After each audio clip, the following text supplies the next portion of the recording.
عزیزان خۆشەویستان سڵاوتان لێبێ ئەم کاتتان باش خۆشحاڵین لە پرۆگرامی کینوی کورسات مەگەزین بە ئێوەی خۆشەویست دەگەین بۆ هیواین پرۆگرامی ئەم ئێوارەیەمان جێگای سود و خۆشحاڵی هەموو لایەکتان بێ. بەداخەوە ئێوارەی ئەمڕۆ هونەرمەندی بواری دراما و شانۆ هونەرمەند زایر عەبدوڵڵا بە نەخۆشی شێرپەنجە کۆچی دوایی کرد. زایر عەبدوڵڵا یەکێک لە ئاکتەرە دیارەکانی بواری دراما و شانۆ بوو لە ساڵی 1958 لاگەڕەکی تەیراوە لە شاری هەولێر لەدایک بوو. هەر لە مناڵیەوە خولیای نواندن و کاری هونەری هەبووە و بەشداری لە چالاکی قوتابخانەکاندا کردووە و خاوەنی دەیان کاری هونەریە لە بواری دراما و شانۆدا.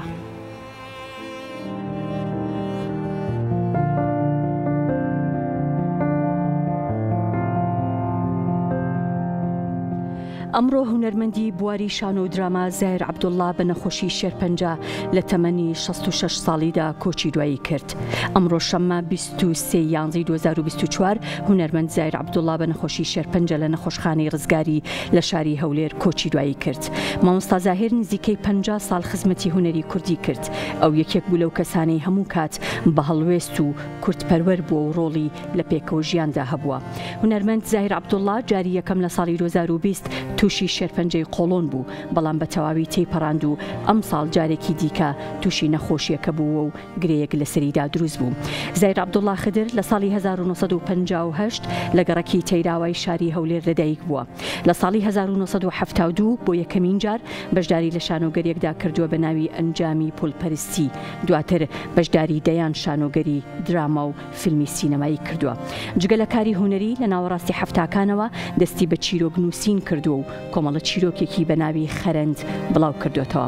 ساڵی 1970 ژیانی هاوسەرگیری لەگەڵ شیرین سابیر پێک دەهێنێت و بۆ یەکەمین جاریش لە ساڵی 1984 دەستی هاوسەرەکەی دەگرێت و دەیباتە سەر تەختەی شانۆ و دواتر لە چەندین دراما و فیلمدا بەیەکەوە ڕۆڵ دەبینن. هونەرمەند زاهیر عەبدوڵڵا خاوەنی 3 کوڕ و 2 کچە و بڕیارە بەیانی ڕۆژی یەکشەممە لە گۆڕستانی کەس نەزان بە خاک بسپێرێت.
بە ناوی دەستگای میدیایی کورسات و پرۆگرامی کورسات مەگەزینەوە پرسە و سەرخۆشی خۆمان ئاراستەی خانەوادە و هاوڕێیانی هونەرمەند زایر عەبدوڵڵا دەکەین.